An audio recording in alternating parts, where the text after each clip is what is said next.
Buenas noches a todos.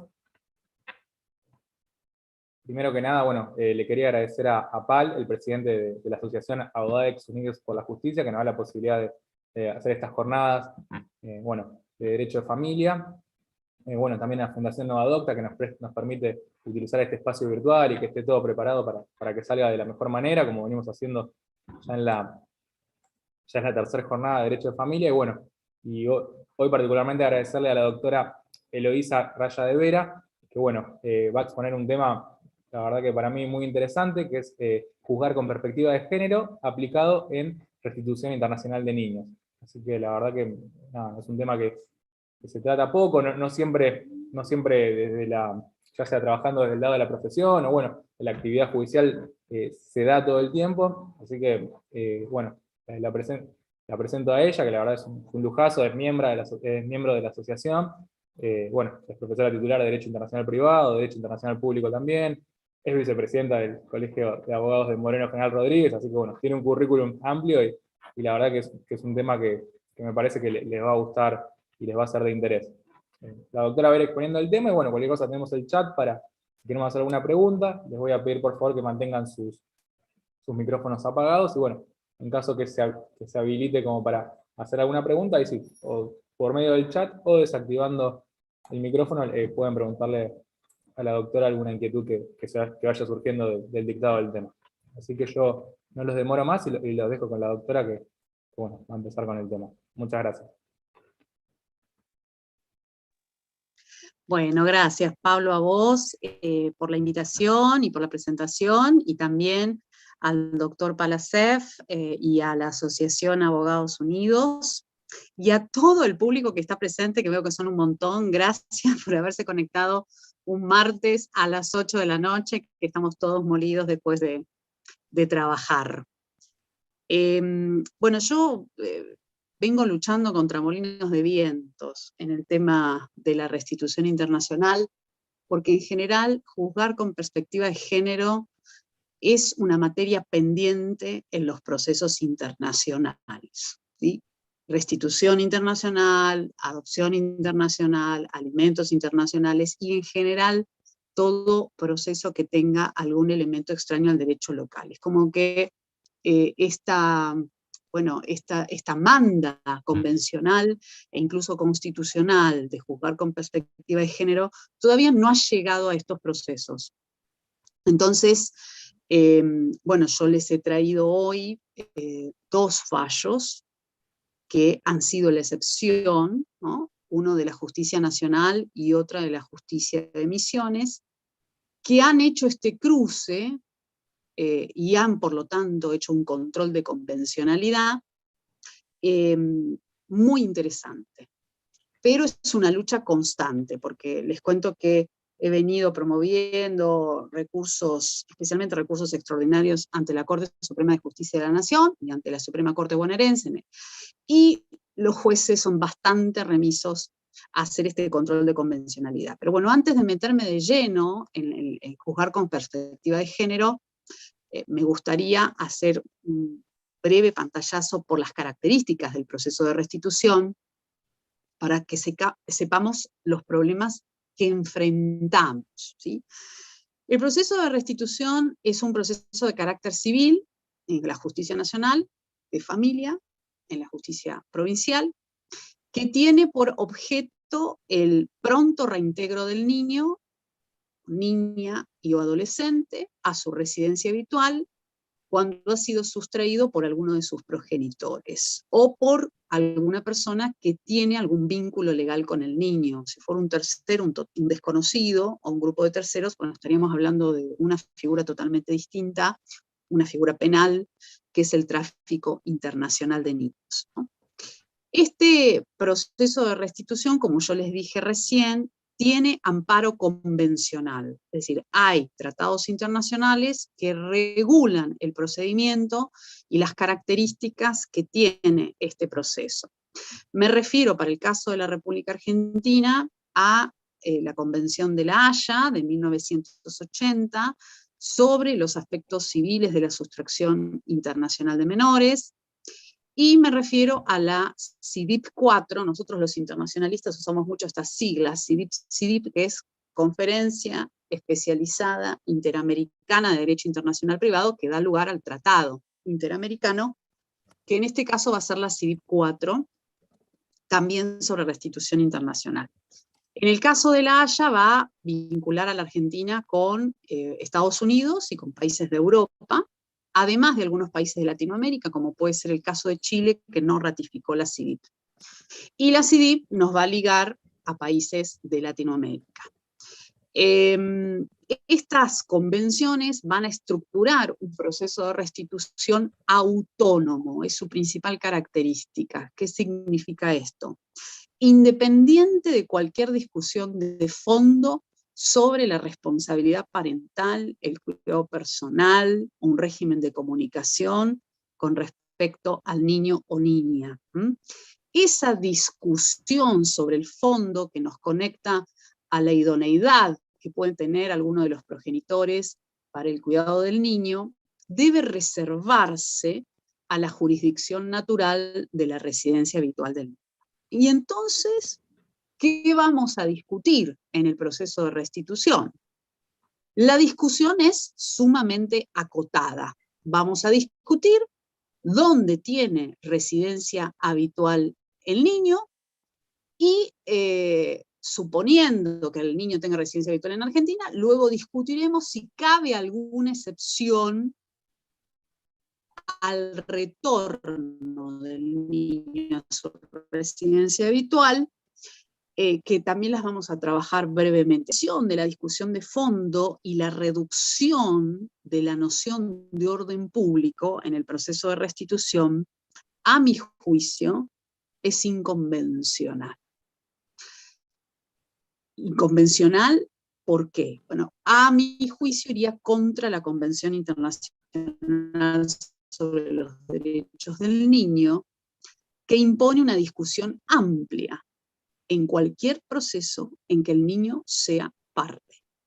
Y acá estamos diciendo que en el proceso de restitución la discusión va a estar acotada a dos cuestiones. Es como si fuera un proceso con características objetivas. ¿No? Cuando pensamos en la responsabilidad objetiva y subjetiva, bueno, acá habría muchas características de un proceso objetivo porque yo comprobar dos cosas logro sin más el reintegro del niño. Es decir, primero, dónde tenía la residencia y segundo, que no cabe ninguna de las excepciones previstas en los convenios. La otra característica del proceso de restitución establecido en estas convenciones es que es un proceso sumario, expedito. De hecho, las convenciones se refieren a un plazo máximo de 6 semanas. ¿Sí? Todo el proceso debería durar como mucho 6 semanas. Esto, por supuesto, no se cumple ni de casualidad, ¿no? Yo me imagino que quizás están participando de este chat abogados o miembros del Poder Judicial que han intervenido en una restitución y coincidirán conmigo que los procesos de restitución promedio duran entre 2 y 4 años. Así que estamos muy lejos de las 6 semanas. Y es más, yo he participado del proceso que en Argentina ha durado, es el proceso más extenso, es el leading case, que fue una demostración de que algo no está andando bien, es el caso Reyes, que duró 9 años de tramitación ante la Justicia Nacional. Y después tenemos las excepciones de aquellos casos que en un año y medio ya tenemos sentencia de Cámara y a veces logramos sentencia de Corte, ¿no? Pero son los casos menores. Ahora, ¿qué pasa? Cuanto más transcurra el tiempo, más se acostumbra el niño o niña al nuevo lugar al cual fue llevado. Y entonces, ¿qué va a generar ese niño? Vínculos afectivos. Entonces, imagínense si pasan 2, 3, 5 años desde el momento en que el niño fue trasladado ilícitamente o retenido indebidamente, y llega la sentencia y se le ordena volver. ¿Qué le estamos generando al niño? Un doble daño. Por eso el proceso de restitución, es decir, el primer daño que le genera es llevármelo, y el daño que ahora le generamos al pedir que vuelva después de haber transcurrido 5 años, porque no es que el niño está colgado de una palmera y no hace nada, El niño seguramente va a ir al colegio, va a practicar actividades deportivas, va a generar amiguitos, etcétera, etcétera. Entonces, cuanto más rápido sea el proceso de restitución, menos daño, menos perjuicios le voy a generar a ese grupo familiar y en particular al niño. Entonces, por eso las convenciones hablan de un plazo de 6 semanas, que no se cumple. Entonces, a mí me parece que tendríamos que ser todos realistas. ¿Puede hoy el Poder Judicial cumplir con ese plazo de 6 semanas? Digo, ¿no? ¿Por qué? Bueno, porque asistimos, después hablaremos con Pablo este tema especialmente, pero porque asistimos a juzgados de familia sobrebordados de laburo. Y justamente los procesos de restitución no son los procesos mayoritarios a resolver. Entonces, es decir, ¿qué dedicación puede destinar un juzgado de familia desbordado de cuestiones de violencia a los procesos de restitución? Entonces, a mí me parece que tenemos que ser sinceros. ¿Por qué? Porque el Estado, al no cumplir con ese plazo de 6 semanas, incurre en responsabilidad internacional. Y por eso en los procesos de restitución tenemos todo el tiempo a Cancillería comiéndonos la cabeza, vamos, vamos, vamos, vamos, y a los jueces, y a los funcionarios judiciales, y a los abogados de parte, presionando para lograr ese pronto regreso, ¿no? Pero no es sencillo, por eso digo que tendríamos que sincerarnos todos.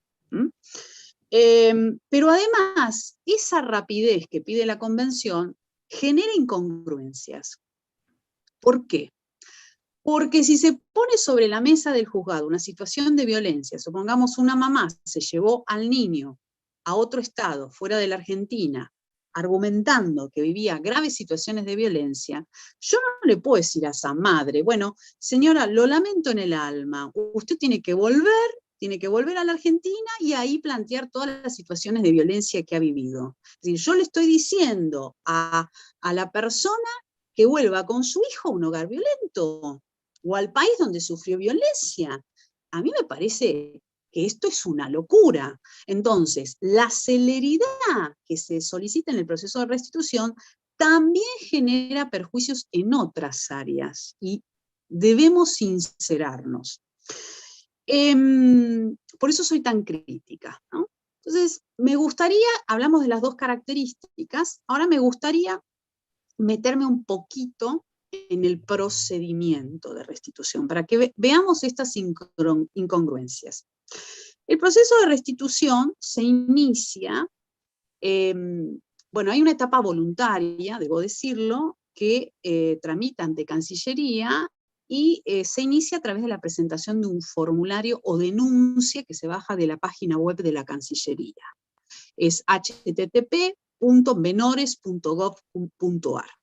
Entonces allí se despliega un formulario que lo puede llenar un particular, pero yo estoy convencida de que no es así, que no lo puede llenar un particular, porque, por ejemplo, tiene que resumir los hechos en 20 renglones.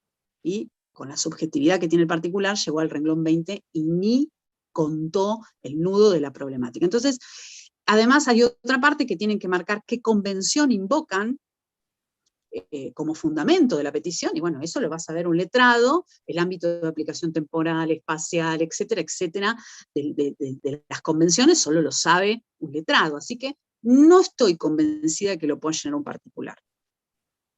Bueno, una vez que llena el formulario, ese formulario se manda con toda la documentación, ahora es todo online, debido a la pandemia, antes uno tenía que imprimir todo, lo tenía que llevar a Cancillería, ahora es todo online. Bueno, ese formulario es recibido por los funcionarios de Cancillería, que es la autoridad central designada por ambas convenciones para llevar adelante esta etapa previa, y van a intentar una devolución voluntaria del niño o niña. Si esa devolución voluntaria del niño o niña no se produce, allí el proceso de restitución se vuelve exclusivamente jurisdiccional. ¿Y por qué jurisdiccional?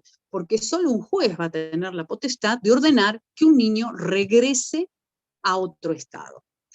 Esa demanda de restitución se puede radicar ante el juez de la residencia habitual del niño, y esto me conecta con la noción de lo que es residencia habitual. La residencia habitual es el lugar con el cual el niño ha guardado vínculos afectivos, yo siempre lo defino de este modo, No es un punto de conexión normológico jurídico la residencia habitual, sino que es un punto de conexión más bien del tipo sociológico, porque alude al vínculo afectivo con el entorno, no es como el domicilio. Bueno, la residencia habitual, ¿qué supone? Dos características, lo ha dicho la Corte Suprema en varios casos, desde el caso Oswald hasta el último en el que pude intervenir, que fue el caso Vicens, del año pasado.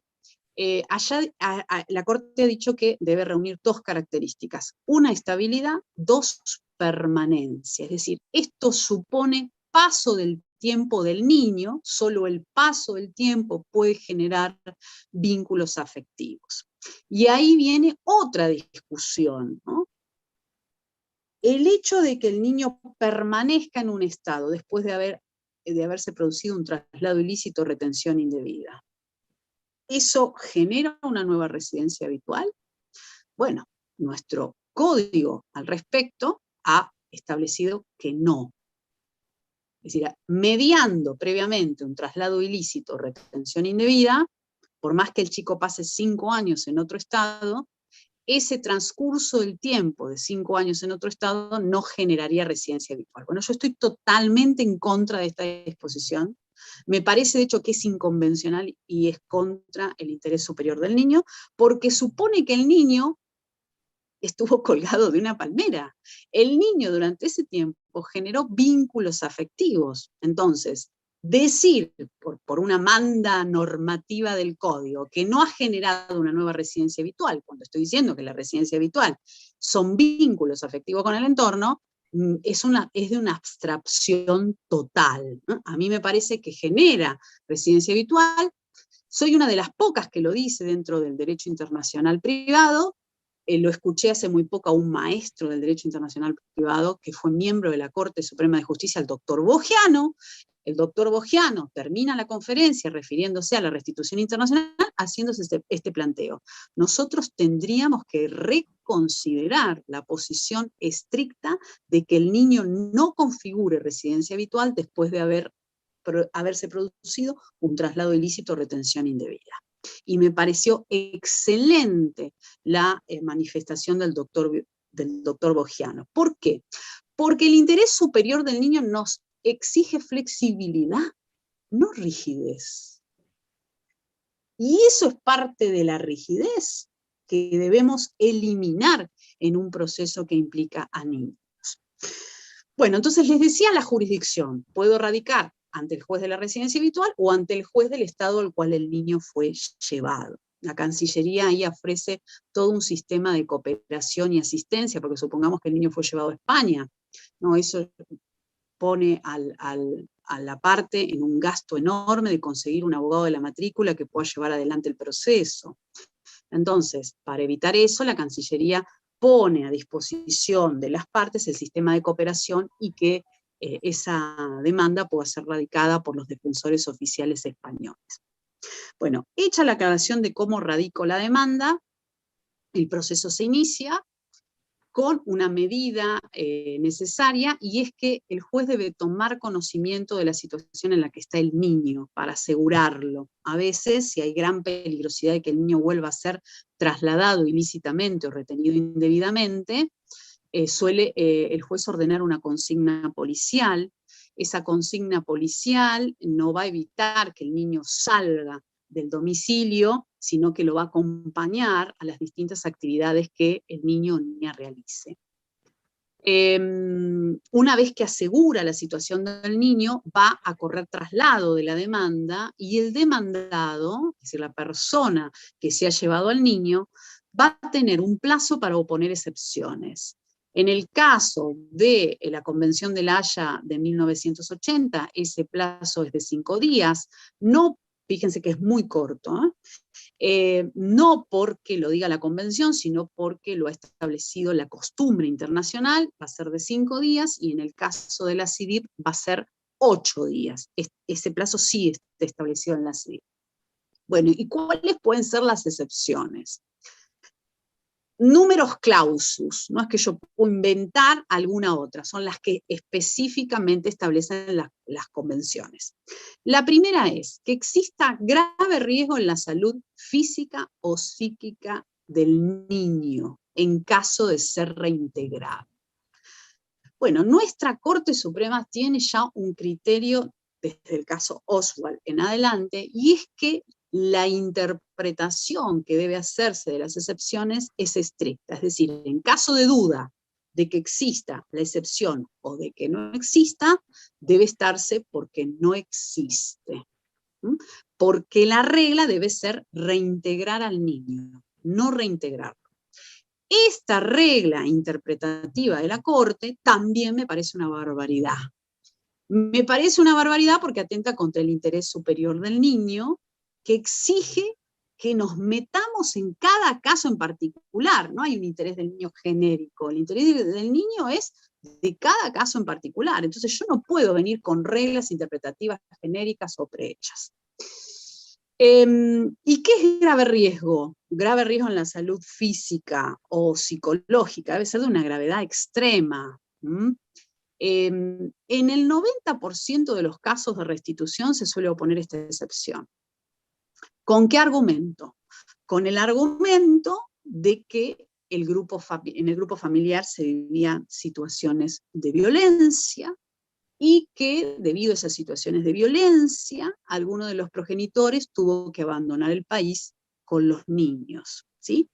La justicia, salvo estos dos casos que vamos a trabajar luego, la justicia viene resolviendo que las acusaciones de violencia no implican una gravedad tal para que se configure la excepción de grave riesgo en la salud psicológica y física del niño.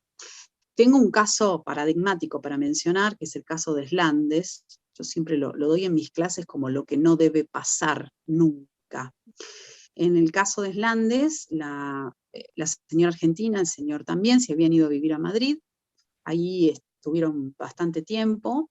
La señora era motivo de violencia de parte del señor, y pasa como en el círculo vicioso de la violencia, es como que se va acrecentando, es decir, uno se va acostumbrando y se va acrecentando. Entonces, en el último episodio de violencia, la señora recibió una piña que la noqueó, cae desmayada al piso, el señor la arrastra hasta la puerta y pega un portazo. El golpe de la puerta le genera un hematoma cerebral, pero además pérdida de la audición. La señora termina internada en el hospital durante un mes. Lo primero que hace cuando sale del hospital es agarrar a sus dos hijos, que tenían 8 y 10 años, y se toma un vuelo a la República Argentina. Cuando, por supuesto que había denuncias de violencia en España, que acompaña a la señora más la internación, ¿no?, en el hospital madrileño. Bueno, la jueza de primera instancia, que gracias a Dios hoy está jubilada de la Justicia Nacional, gracias a Dios, porque de derechos humanos no tiene ni idea, Juzgado Nacional 4, yo digo lo que pienso, la jueza resolvió lo siguiente. En realidad está probado que la madre sufrió violencia, pero no los niños personalmente. Por lo tanto, deben ser reintegrados a España. Ahora, yo me pregunto qué noción de violencia manejaba esta magistrada. ¿Acaso no es violencia que los niños hayan visto, escuchado estas situaciones de violencia? Digo, ¿qué pretendía la juez? ¿Que golpee, que decir que el padre, el progenitor, golpea a los niños? A mí me parece que claramente estaba manifestada la situación de violencia psicológica por participar de ese grupo familiar y haber presenciado esas situaciones de violencia sin necesidad de haber sido golpeados. Bueno, por suerte ese fallo lo pudimos dar vuelta en instancias superiores. Bueno, pero realmente tuvimos un fallo en primera instancia con estas características. Claramente eso no es juzgar con perspectiva de género, ni que hablar, ¿no? Está muy lejos de lo que es juzgar con perspectiva de género. Ahora, vamos a la segunda excepción, esto con la primera. La segunda excepción, que el niño no quiera ser reintegrado siempre y cuando demuestre un grado de madurez suficiente. Bueno, acá ni que hablar, otra discusión enorme. ¿Qué significa que el niño o niña tenga grado de madurez suficiente? Podemos estar, Pablo consciente, pero podemos estar hasta las 12 de la noche discutiendo, porque he tenido fallos de todo el abanico posible, no sé, unos 7 años porque logra la autonomía decisional, en general a partir de los 7 años, otros 14, otros 12, digo, de todo me pasó. En este propio fallo de Slandes, la jueza les negó la autonomía decisional, tenían 8 y 10 años, bueno, cuando ella dictó el fallo tenían 10 y 12 años, diciendo que no tenían grado de madurez suficiente y que habían sido alienados. Los chicos la amenazaron con encadenarse en la puerta del juzgado porque obviamente no querían volver, digo. Entonces, es muy complicado. Por supuesto que el niño no quiera ser reintegrado responde a la Convención Internacional sobre los Derechos del Niño y el derecho del niño a ser oído. Mínimamente yo como juez pediría una pericia o alguna cámara GESEL, pero ¿qué pasa? Como el procedimiento es tan acotado, los jueces suelen rechazar la prueba pericial. Entonces, ¿cómo hago para probar si hubo alienación o no en el pensamiento del niño, si ha sido influenciado? ¿Cómo hago si por lo menos no llevo adelante una pericia psicológica? Entonces, fíjense cómo el proceso se va cerrando y se van generando estas incongruencias de las que hablé al inicio. Después, la tercera excepción es que quien solicita la medida, es decir, el actor, o la actora no haya consentido debidamente el derecho de custodia. Es como un castigo, ¿no? Llévatelo, no quiero saber nada y después me arrepiento y te denuncio por traslado ilícito o retención indebida. Bueno, esta es una excepción también contradictoria. ¿Por qué? Porque yo les dije antes, el proceso de restitución prohíbe meterse en la cuestión de fondo, prohíbe meterse en la discusión de qué progenitor es más idóneo con respecto al cuidado del niño, y sin embargo esta excepción me conecta directamente con la idoneidad o inidoneidad, ¿sí? Sin embargo, los jueces sistemáticamente rechazan esta excepción cuando se propone. La Convención de La Haya tiene una excepción más, que no tiene la CIDIP, y es que el Estado que solicita la restitución se encuentre fuera del sistema de protección y promoción de los derechos humanos. Es decir, supongamos que el pedido de restitución venga de China, ¿no? La Argentina podría perfectamente negarse a reintegrar un niño a China, o venga de Jordania, en el famoso caso Gabriela Arias Uriburu, que, bueno, obviamente Jordania no ha ratificado ningún tratado de derechos humanos, y mucho menos los tratados sobre restitución internacional. Bueno, una vez que termina este periodo de oposición de excepciones, luego se abre el periodo probatorio, que es un periodo muy acotado, de 10 días. En general los jueces solamente pueden admitir, es decir, admiten la prueba documental y la prueba informativa.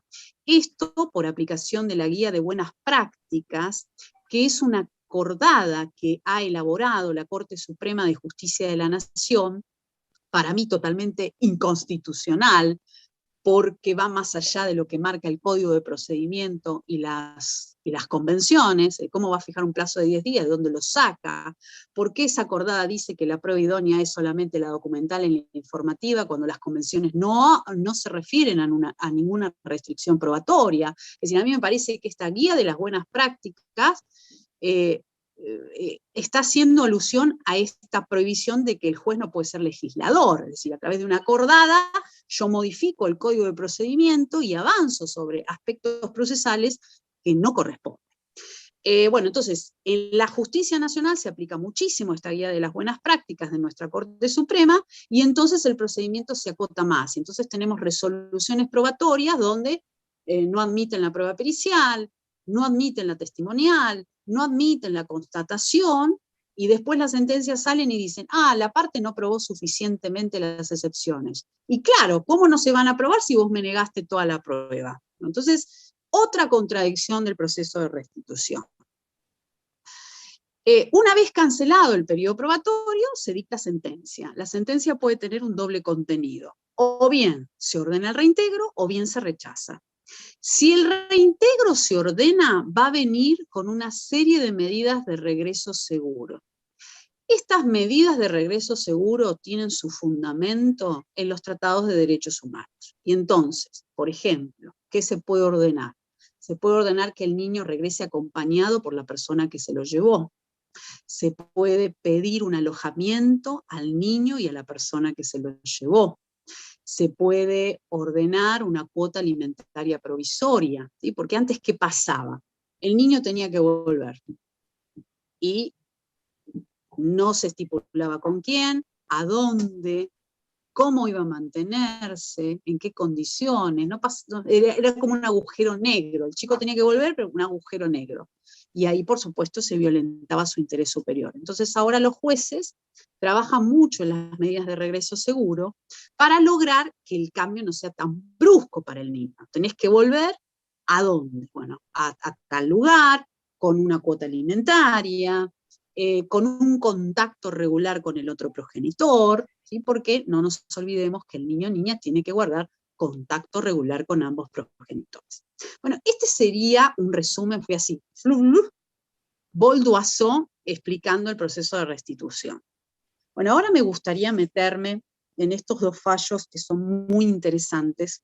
En uno intervine directamente como letrada, y en el otro me consultaron los jueces camaristas de Misiones me consultaron sobre el caso en el que había intervenido, y la verdad que el fallo es magnífico.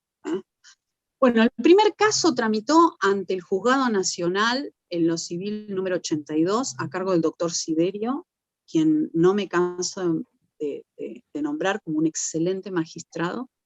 Fue el primero que se animó a juzgar con perspectiva de género y hacer el cruce que yo venía pidiendo en todos mis escritos, que es el famoso control de convencionalidad. Es decir, no solo los jueces están obligados a verificar la adecuación de la normativa interna argentina con respecto a los tratados de derechos humanos. Nosotros también, como abogados litigantes, debemos hacerlo en el planteo, en cada escrito que presentemos en tribunales.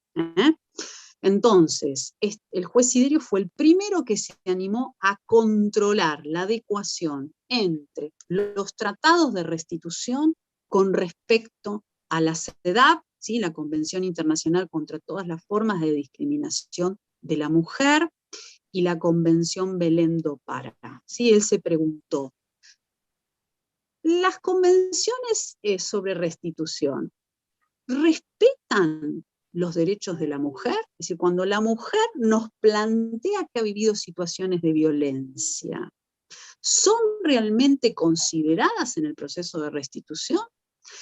¿Por qué se pregunta esto el juez? Porque los tratados de derechos humanos tienen jerarquía constitucional en nuestro ordenamiento jurídico argentino, mientras que los tratados de restitución, la Convención de la Haya del 80 y la CIDIP 4, son tratados clásicos, no tienen jerarquía constitucional, tienen jerarquía supralegal, pero infraconstitucional. Entonces, en el posible choque, va a primar siempre el Tratado de Derechos Humanos, es decir, va a primar siempre la CEDAW, o la Convención Belém do Pará, o la Convención Internacional sobre los Derechos del Niño.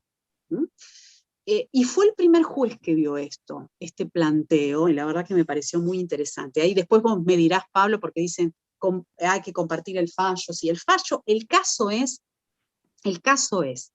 Vicent Mathieu contra Sarraute Clara, sobre restitución. Yo después te lo puedo pasar, Pablo, porque tengo todo, el fallo de primera, de cámara, el de corte, llegó a la corte este caso. ¿Okay? Perfecto. Después lo subimos a la página de la asociación, así ya todos pueden tener acceso a la información. Pueden tener acceso porque además también está publicado, yo hice un artículo para el Dial, lo publicaron otros autores también y demás, así que no se preocupen por eso. Bueno, no, por favor. Este caso, más o menos los hechos, para que estén en tono. Ella, chilena, durante la dictadura de Pinochet, fue exiliada a Francia junto con sus padres, ella era muy chiquita, y la experiencia que tuvo en Francia fue nefasta, así que no tenía nada, no quería saber nada con Francia, y sin embargo, miren, terminó saliendo con un francés. Lo que es, eso lo decían los griegos, ¿no? El famoso círculo vicioso. Bueno, cuestión, ella chilena, exiliada en Francia, de Francia se viene a la Argentina y acá hace toda su vida. Estudiante de antropología, estudiando, conoce a un francés, el señor Vicent, empiezan a noviar, producto de ese noviazgo, ella queda embarazada. Y tienen una nena en Argentina. Y deciden casarse en Argentina. El señor estaba acá estudiando y trabajando, también daba clases de francés. Bueno, ¿qué sucede? Cuando la nena estaba por cumplir 1 año, el señor le dice a la señora, vamos a presentarle a la nena a mis padres, a tu familia que tenés en España, ¿qué te parece si organizamos un viaje? Bueno, dale. Y organizaron un viaje de 3 meses a Europa. Viajan, ¿sí? Eso se ve en la causa, ¿no? Los testigos declaran. ¿Con cuántas valijas fueron? Con una sola valija. Eso ya da una pauta de que su intención no era establecerse, ¿no? Sino que fueron de vacaciones, ¿no? Una valija, 3, es como medio raro. Bueno, entonces viajan. Y cuando llegan a Francia, ya empezó la cuestión. Nos vamos a quedar acá, Argentina no es un país viable, lo mejor es Francia, y ella, con la insistencia, no, vos ya sabés lo que pasa en Francia de chica, yo no me quiero quedar a vivir acá vinimos de vacaciones, a presentar a la nena, y bueno, y ahí empezó a subir el tono de violencia, es decir, el señor Vicent no había sido violento en Argentina, esto hay que decirlo, ¿sí? Pero frente a la negativa de la señora, el señor empezó a levantar la voz y llegó a golpear en Francia. Entonces la señora se sintió realmente acorralada y le dijo que tenía que volver a la Argentina a rendir un examen de antropología, que por favor le permitiera venir con la niña, y el señor le firma la autorización para viajar a la Argentina. En esa autorización, la señora firma, porque obviamente estuvo obligada, a que el domicilio de ese matrimonio era en Francia. Habían pasado en Francia 1 mes nada más, un mes. La señora viene a la Argentina, una vez que pisa el suelo argentino, le avisa, yo no voy a volver. No voy a volver de ningún modo. No sé. Sí. No, porque sentí como una pregunta o una Me intervención. parecía como que iban a preguntar algo. Ah, bueno, por eso yo paro si quieren, pero... O por ahí me confundí Parece que yo. Ah, bueno. Bueno, entonces, cuestión, la señora viene. ¿Qué hace el señor? Promueve un proceso de restitución internacional con el argumento de que la niña tenía residencia habitual en Francia basado en el consenso parental, ¿sí? Que, según él, en esa autorización, la señora había consentido de que el domicilio familiar era en Francia y que había un consenso parental de ambos progenitores en que la residencia habitual de la niña era en Francia. La respuesta de la señora, yo fui su abogada desde el inicio, es que no había ningún consenso parental, había habido imposición y situaciones de violencia que debían analizarse, y que habían viciado la firma de esa autorización, y que en realidad la residencia habitual siempre estuvo en Argentina, porque la niña nació en Argentina y vivió su primer año de vida. Es decir, aquí se daban las condiciones de estabilidad y permanencia. Bueno, el doctor Siderio en este análisis hizo el cruce con la convención, la CEDAW, porque este era un caso con Francia, así que Belén do Pará no se aplicaba, y determinó que había habido situaciones de violencia que él no podía dejar de juzgar en este caso y que habían condicionado su consentimiento de esa autorización para salir del país. Con lo cual, y además el juez considera que la residencia habitual de la niña era en Argentina, con lo cual rechaza el pedido de restitución a Francia. Esa sentencia de primera instancia es apelada por el padre y la Cámara revoca el fallo de primera instancia, ordenando el reintegro de la niña a Francia. Finalmente interviene la Corte Suprema frente, el recurso extraordinario es rechazado por la Cámara, nos vamos en queja, la queja, es decir, la Corte toma la queja y resuelve rechazar la restitución de la niña a Francia por considerar que la residencia habitual de la niña estaba en Argentina en base a estas dos nociones de estabilidad y permanencia. Y dice que el consenso parental no es suficiente como para convalidar la residencia habitual de la niña en Francia.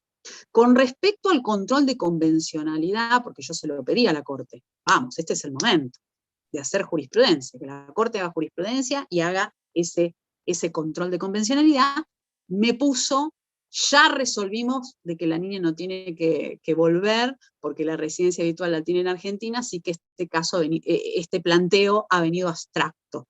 Entonces no me resolvió el tema del control de convencionalidad, no hizo falta, pero bueno, tengo otros casos tramitando en la Corte sobre el control de convencionalidad, ni bien salgan se van a enterar. Algún comentario voy a hacer seguramente en alguna revista jurídica. Bueno, ahora vamos al otro caso. El otro caso en el que yo no intervine, me consultaron solamente, fue en Misiones, ¿sí? Y es de diciembre del año pasado, más reciente todavía. Y habla de un cambio de paradigma, ¿sí? Ojalá más jueces cambien el paradigma en el proceso de restitución. ¿Por qué? Bueno, porque la mayoría toma el camino, yo digo, el camino más fácil. Chao, restituyo y me saco el problema de encima. No me pongo a analizar que la violencia, que la no violencia. Listo, me saco el problema de encima, restituyo y chao. Bueno, no, señores. A mí me parece que las problemáticas hay que abordarlas profundamente. Y más cuando hay niños en juego. Y situaciones de violencia, ni que hablar. Bueno, este caso de Misiones, el señor paraguayo, la señora también, ellos vivían en Paraguay, pero la nena nació en Argentina, porque consideraron que el servicio médico era mejor acá, entonces viajaron a Argentina, nació aquí y luego volvieron. La señora era motivo de violencia constante, de hecho había muchísimas denuncias en Paraguay. A tal punto fue el último ataque de violencia, la ahorcó y la levantó del piso con no sé cuántos centímetros, que la propia hermana del padre de la nena la rescata y se la lleva, a ella y a la nena. Y les dice, váyanse, porque la próxima las mata. Y entonces la señora viaja con la nena tenía 4 años, a la Argentina. Y acá se queda. El papá promueve el proceso de restitución, y bueno, ahí interviene la justicia argentina, ¿no? El juez de primera instancia, un juez de Misiones, ordena el reintegro de la niña a Paraguay por considerar que la residencia habitual de la niña era en Paraguay, ahí había pasado los primeros 4 años de su vida, y la Cámara en este fallo magnífico, que también se los puedo acercar, le voy a tener que borrar los nombres, ¿no? Porque se presentó un recurso extraordinario por este caso, ¿no? Entonces, digamos que no está finalizado. El caso Vicen sí, pero este no. Entonces, bueno, les puedo pasar el fallo, pero sí, le voy a tachar los nombres. Y entonces, la Cámara deja sin efecto la sentencia de primera instancia, considerando que esas situaciones de violencia no volvían ilegítimo el traslado. ¿Sí? Las convenciones de restitución hablan de traslado ilícito cuando el niño o niña sale del país de su residencia sin la debida autorización. La mamá se lo trajo, cruzó en forma ilegal por la frontera. Bueno, la Cámara en un fallo novedosísimo, la verdad, porque es la primera vez que lo veo, considera que la ilicitud del traslado no se produce por las situaciones de violencia, porque la madre se vio obligada a venir a la Argentina donde estaba su familia, porque de lo contrario estaba en peligro su vida y la de su hija. Es decir, que se acreditaba este grave riesgo en la salud física y psicológica de la niña. Y hace todo un raconto de lo que implica la Convención Belén do Pará y la CEDAW, y de este cambio de paradigma que ojalá se haga más genérico en los procesos de restitución. A mí me parece que hay que conmover a los jueces, ¿no? Están como en una situación en este proceso bastante cómodo, así los puso la Corte con ese criterio interpretativo genérico de que hay que restituir, y restituir es proteger el interés superior. No, señores, hay que analizar cada caso en particular. Bueno, espero que les haya resultado interesante mi visión, que reitero, estoy en minoridad, ¿no? Pero vamos logrando a la expectativa de preguntas, comentarios, etc. Bueno, los que quieran hacer alguna pregunta, ya sea por el chat o desactivando el micrófono, pueden consultar a la doctora, bueno, cualquier inquietud que les haya surgido de uno de los casos que expuso, o bueno, o respecto a la restitución internacional, que es el tema que también dio. Bueno, los invitamos a que hagan las consultas que consideren. Bueno, hay excelente Bueno, ahí me exposición, todas felicitan, las felicitaciones. gracias. Sí, sí, Jessica Recalde, María Luz Balano.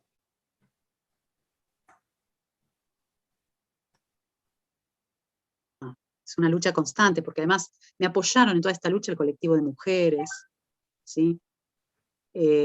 Obviamente el Ministerio de la Mujer, con la doctora Alcorta, presentó un amicus, en este caso que tuve en el caso Vicen, se presentó también con un amicus en el caso de Misiones. Digamos, hay toda una movida muy trascendente para este cambio de paradigma, pero bueno, para eso hay que comprometerse y luchar. Claro. Acá Manuel Nicolini, excelente expositora, exalumno presente, así que fue alumno suyo. Alguna de las Bueno, tantas cátedras. bueno, También gracias, excelente exposición, doctora. Bueno. No sé tu perspectiva, Pablo, mientras me felicitan. Sí, para mí Yo, también estuvo impecable la charla, muy, muy clara. Hemos aprendido mucho sobre una institución que a veces, bueno, si no toca en el litigio, digamos, o bueno, que lo puede llegar a ver académicamente, o en algún caso en el juzgado, mucho no se sabe, son distintos los presupuestos que lo que es un reintegro común, e incluso incluso hay muchas figuras que sonaban familiares, pero bueno, no es lo mismo la residencia que lo que el Código Civil o la Ley de Protección Integral del Derecho considera centro de vida. Hay diferenciaciones sustanciales que o sea, no es la misma que están en el código, son las que se utilizan como punto de conexión a la hora de ver si es atribuible la competencia. totalmente, Pablo. Y yo, porque también entiendo el comentario del otro lado. Digo, hay que defender las convenciones. Bueno, está bien, defendámosla y entonces tenemos que lograr un proceso corto. Quizás la solución sea crear un fuero especializado. Está bien que del Ministerio de Justicia me escuchan esto y me quieren matar porque dicen que no tienen presupuesto.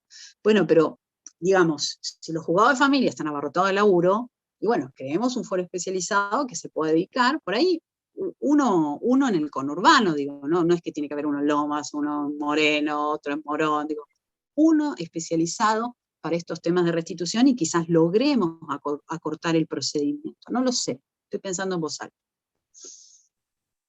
La veo a usted, doctora, preparada para ocupar una de esas futuras vacantes si hay un foro especializado. No, pero somos dos o tres, que nos peleamos siempre en los procesos de restitución. Sí, hay varios, pero estaría bueno. Yo no lo propongo, lo propone mi maestra formadora, la doctora Bioca, que fue titular en la Universidad de Buenos Aires, allá por ni bien advino la democracia, ahí se volvió titular, y ella ya lo venía diciendo. Mirá. Claro. Acá, bueno, sí, de los elogios, doctora, que la verdad que estuvo muy bien. María Lourdes Ahumada, la pasión con la que disertó, doctora, increíble. Espero que pronto encontremos más fallos con perspectiva de género. Felicidades. Clarísimo, doctora, gracias. También Cecilia Lagraña. Excelente, doctora, qué placer hubiese sido tenerla de profe en la facultad. Muy claro todo. Ay, qué lindo, cómo me gusta cruzarme con mis alumnos. Y bueno, gracias a todos. Gracias. Camila también.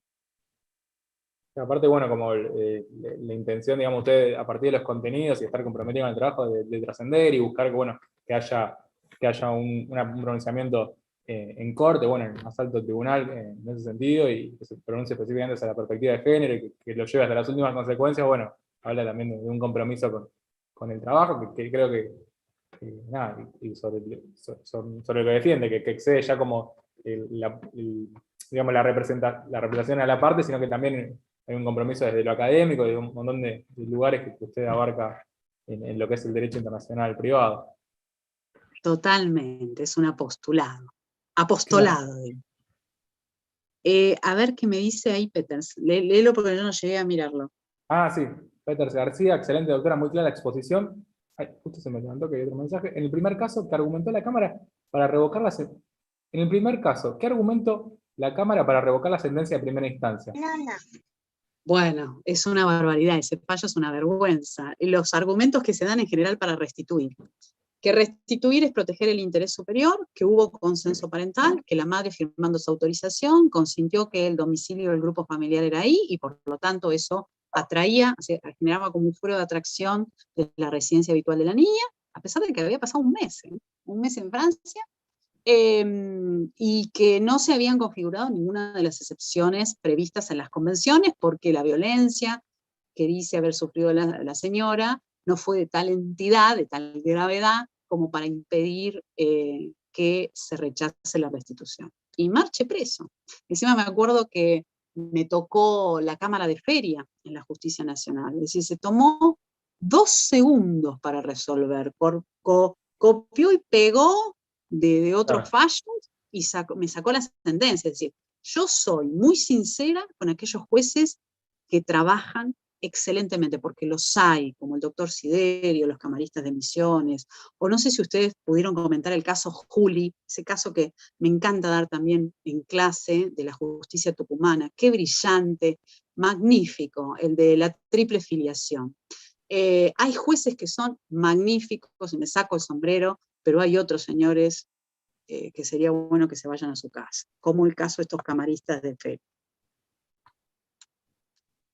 Claro, sí, entiendo que requiera, bueno, cierta también especialidad e interiorizarse sobre el tema a la hora de tomar la decisión, más allá de los argumentos que estén vertidos en el caso.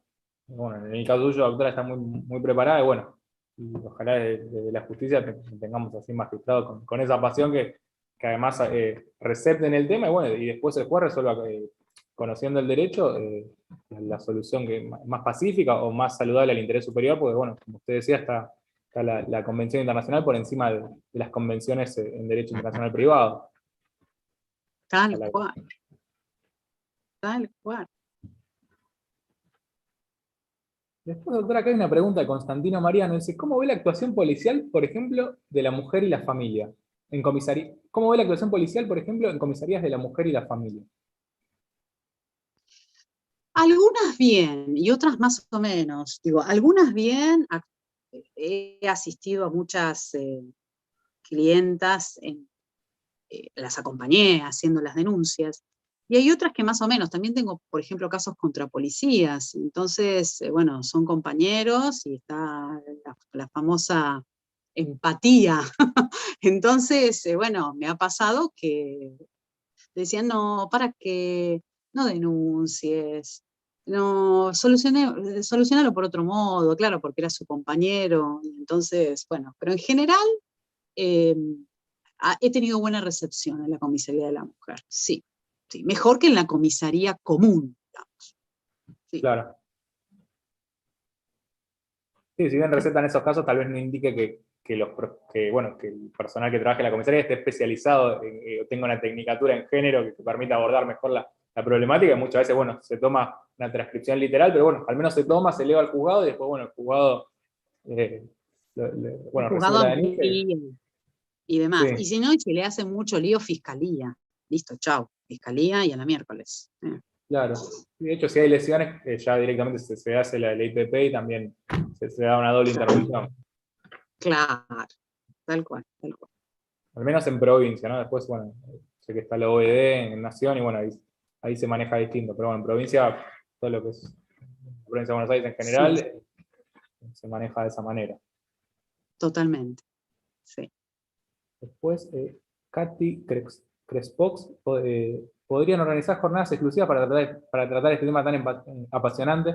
A él le gustó. Sí, como no, es más, podríamos invitar a alguien que tiene una posición contraria a la mía, y entonces ahí nos vamos a agarrar lindo. Claro. Bueno, Constantino Mariano agradeciendo ahí la contestación de la pregunta de la Comisaría de la Mujer y la Bueno. Familia. Ok. Bueno, se sigue conectando gente, ya estamos medio como en el final con las preguntas, pero bueno, bienvenidos todos los que a último momento llegan. A veces en la semana es complicado, la verdad que hay un montón de gente bueno, que le interesó, que le gustó los contenidos expuestos, y la verdad que nos acompañó, que está bueno, y te da la sensación de, bueno, reconfortable, que uno está como cansado y todo, pero bueno, pone lo mejor, da lo mejor, y como que se entrega en algún punto, por decirlo así, y bueno, y se recibe de la mejor manera. Hay como un feedback Exacto. el que expone bueno, y el oyente. Ahí había una pregunta que creo que se tiene en cuenta. Quedó ahí. Sí, ¿se tiene en cuenta la opinión del niño, niña o adolescente? Buena pregunta. Y yo les conté en el caso de Islandes que no, pero bueno, en otros sí. Lo que pasa es que para considerar la opinión del niño, mínimamente tienen que ordenar una cámara Gesell. Porque si no corro el riesgo de que esa opinión esté influenciada, de poder recabar realmente lo que piensa, sin ningún tipo de influencia, y lo que desea, más que piensa, lo que desea, lo que quiere. Muy de vez en cuando. Por ahí lo que me ha pasado en los procesos de restitución es que los jueces crean el marco para escuchar al niño, si le dan una audiencia, lo escuchan, o designan a alguna asistente social que lo entreviste, pero después hace totalmente lo contrario, ¿no? Esto me ha pasado. Y después quiero destacar el rol que cumple la Suprema Corte Bonaerense. En la Corte Suprema yo he pedido que me designen audiencia para que escuchen al niño y jamás me la han dado. La Corte Suprema, Nación. En cambio, la Suprema Corte Bonaerense, los jueces de la Suprema Corte Bonaerense entrevistan al niño en forma personal. Tuve una audiencia hace muy poco este año. Estamos en febrero. Y ahí estaba Torres escuchando al nene. Terminaron los abrazos, digo, magnífico. Yo, obviamente, si no puedo hablar, ¿no? Pero estuve ahí, digo, pero magnífico. Entonces, hay que destacar. Los que trabajan bien, hay que destacar. Creo que esta pregunta, doctora, también se tiene en cuenta la opinión del niño, niña, adolescente, va también de la mano con la autonomía progresiva, lo que decía usted, doctora. ¿Desde cuándo se presume esa autonomía? O si la edad va a ser un condicionante para decir no se lo damos porque tiene escasa autonomía progresiva, o a partir de determinado rango etario decir, bueno, sí. Bueno, después hay que ver también si no tiene una cuestión relacionada con la salud mental o algo que altere, no es que la edad es un condicionante sine qua non como para decir que es autónomo bueno, y que puede ni hablar que el discurso no esté influenciado por algunos progenitores o sacarse algún tipo de violencia, no solo física, bueno, moral. Por eso la cuestión de que esté en un lugar, en cámara Gesell, como decía usted, o apartado, para bueno, que se exponga libremente, bueno, la situación. Totalmente, Pablo. Así es como hay que actuar, como lo estás diciendo. Es decir, cada caso en particular. Entonces, tendré que considerar la opinión del niño, si tiene 8, porque realmente tiene un grado de madurez enorme, y por ahí la opinión de un niño de 10, no, porque está alienado. Entonces, hay que analizar cada caso en particular. No hay un rango etario, no les puedo dar un rango etario. Para mí sería a partir de los 7, pero hay excepciones. Hay chicos que es antes, hay chicos que es después, depende. De hecho, tomando el Código Civil estrictamente, pero bueno, no aplica la legislación internacional, lo considera adolescente a partir de los 13 años, pero bueno, no es una regla que se puede utilizar en un caso de restitución internacional. No, claro. No. Ni hablar. Después Ahí el había caso otro. personal. Sí. Doctora, ¿puede informar Peter García? Doctora, ¿puede informar sus redes donde suba material si las tiene? Sí, yo tengo Twitter, ¿sí? Me buscan ahí, Eloísa Raya de Vera, y ahí subo información, conferencias que puedo llegar a dar, yo y otras personas sobre la temática, así que me pueden seguir por Twitter. Y si no, les paso mi correo personal, me pueden escribir si necesitan alguna información puntual, que es de Eloísa, Raya de Vera, mi apellido todo junto, todo en minúscula, @gmail.com. Perfecto, doctora, ahí lo subí en el chat para que también para que lo agenden en el mail, y en todo caso le van a llevar algunas consultas porque veo que tuvo una favorable acogida a todo el tema de restitución internacional. Bueno, me alegra que les haya gustado. Me alegra mucho. Bueno, no sé si quieren hacer alguna pregunta más. Ya la doctora ha expuesto el tema, creo que algunas preguntas han sido contestadas. ¿Quiera comentar algo más o consultar algo más respecto a los temas que se fueron dando?